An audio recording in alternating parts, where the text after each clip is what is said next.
Ikaw, Pedro, ang saligan ng aking simbahang banal, na daig ang kamatayan. Alleluia, Alleluia, Alleluia,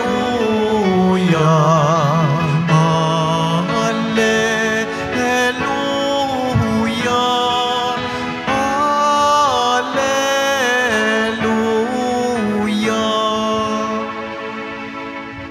Sumainyo ang Panginoon.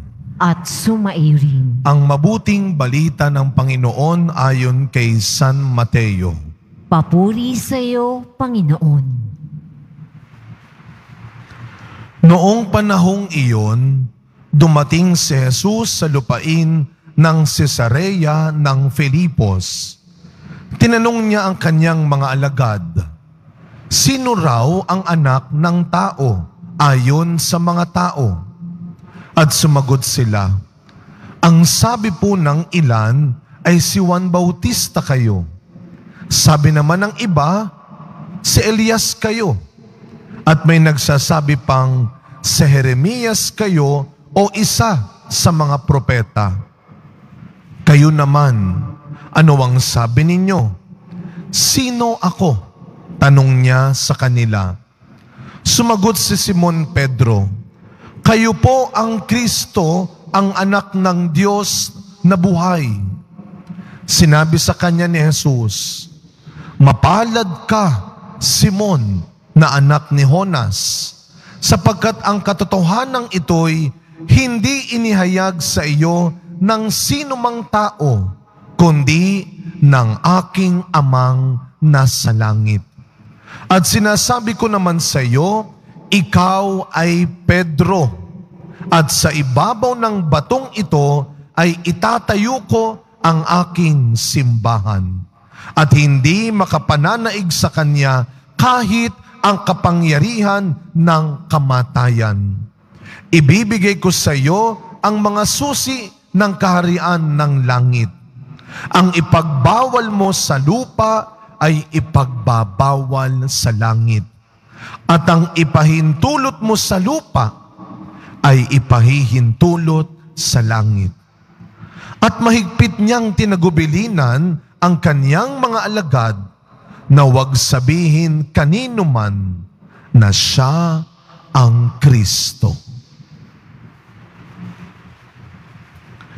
Mga kapatid, ang mabuting balita ng Panginoon. Pinupuri ka namin, Panginoong Hesukristo. Magsiupo mo na po ang lahat. Good morning po sa inyong lahat. Batiin natin ang mga katabi muna nating good morning. At mga kapatid, sabay-sabay nating pasalamatan, papurihan ang ating mahal na pong Jesus Nazareno. Isang malakas na papurit pasasalamat para sa Kanya ngayong umaga. Tayo po ay nasa huling linggo na.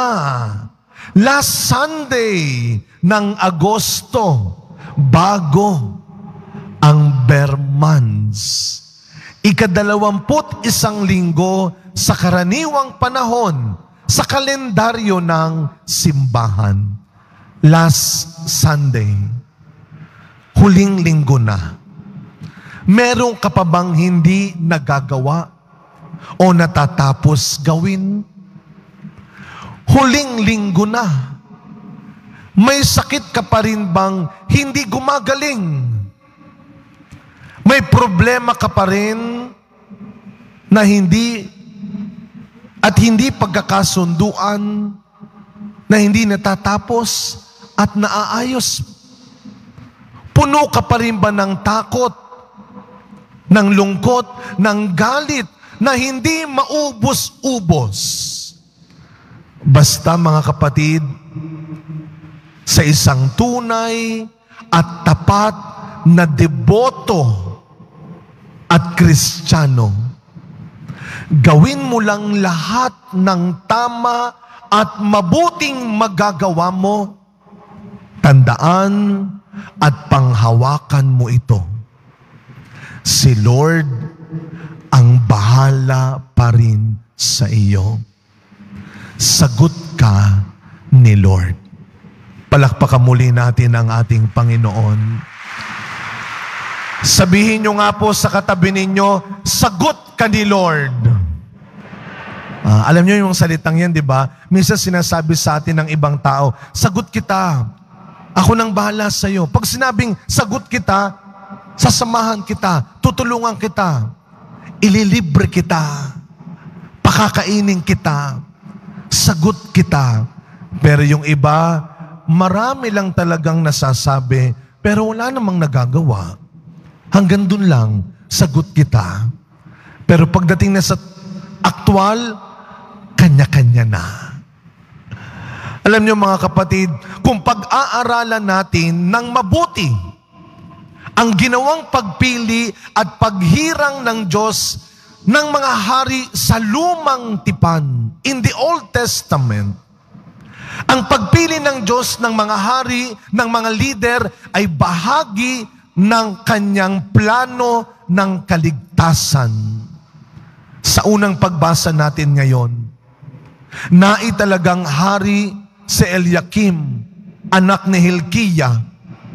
Bakit siya piniling hari? Para turuan at gabayan ang mga tao. Tandaan natin yan. Kaya ka pinipili, kaya ka napili, may pinagagawa ang Diyos sa'yo. Ang Diyos ang nagbibigay sa kanyang mga pinili ng kakayahan, ng karunungan, at ng kabutihan para mamuno, para mamahala.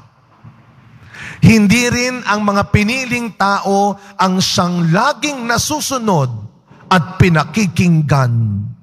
Diyos pa rin.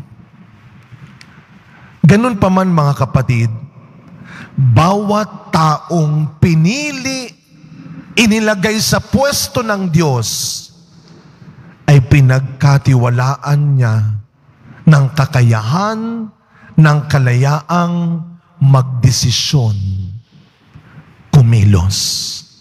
Kaya ano ang sabi sa unang pagbasa? Si Haring Eliakim ay binigyan ng karapatang magbukas at magsarado ng pintuan. Binigyan sila ng kalayaan ng Diyos na kumilos. Hindi porket ikaw ang pinili ng Diyos, inilagay ka ng Diyos sa pwesto, magiging parang kung tawagin ay puppet ka lang ng Diyos. Wala kang kalayaan. Wrong. Tandaan natin, ang bawat tao binigyan ng Diyos ng kalayaan.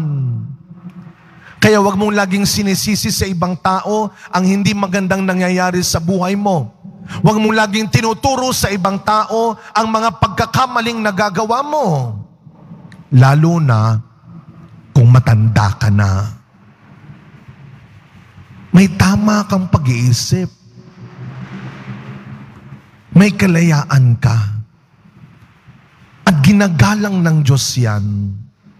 Kaya nga sana mga kapatid, ganito rin sana ang ipakita, ang ibigay natin sa mga taong napagkatiwalaan, nabigyan ngayon ng pagkakataong mamuno sa atin. Sabi nga, panapanahon lang yan. Sila ngayon ang binigyan, ang pinagkatiwalaan. Sa ngayon, sila muna. Sa mga nakatatanda sa atin,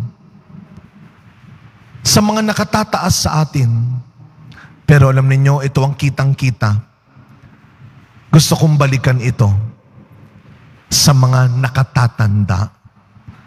Kahit na ikaw ang mas mataas, ang mas malakas sa kanya ngayon, kahit na ikaw ang mas gumagastos at kumikilos ngayon, huwag mong kalilimutan, tatanda ka rin, mapapalitan ka rin, matatapos ka rin. At huwag kang magmamadali. Huwag kang mang-aagaw ng moment ng ibang tao ngayon. Para pag ikaw at sa'yo na, hindi ka mag-iisa. Sana matutunan mo ring pumalakpak pag iba ang napipili, pag iba ang nananalo. Alam niyo po yung ating feeding program na iThursday tuwing Huwebes ng umaga. Nung Huwebes, 360 plus sila. Mga kapatid, napakaliit lamang po ng ating lugar para sa 360 plus na tao. Ang tanong, paano nagkakasya? Ito po yan, hindi sila lahat nakakapasok. Pero sigurado, lahat sila makakakain. Yung hindi nakakapasok, binibigyan na lang natin ng pagkain, pero kailangan na nilang umalis din. Pero yung iba, mananatili. May extrang drink, may extrang food. Kaya yung mga yon, nakaka-23 Huwebes na tayo. Hindi naman lagi sila ang nakaupo. Hindi naman laging sila ang nasa loob. Pero bumabalik at bumabalik pa rin sila sa mga susunod na Huwebes. Dahil alam nila, darating at darating na sila naman. Kaya katulad ni Pedro, na nasagot ng tama ang tanong ni Jesus sa ebanghelyo natin ngayon, sino ako? Sabi ni Jesus. Sino raw ako? Sabi ng mga tao. Si Pedro o si Simon ang nakasagot ng tama.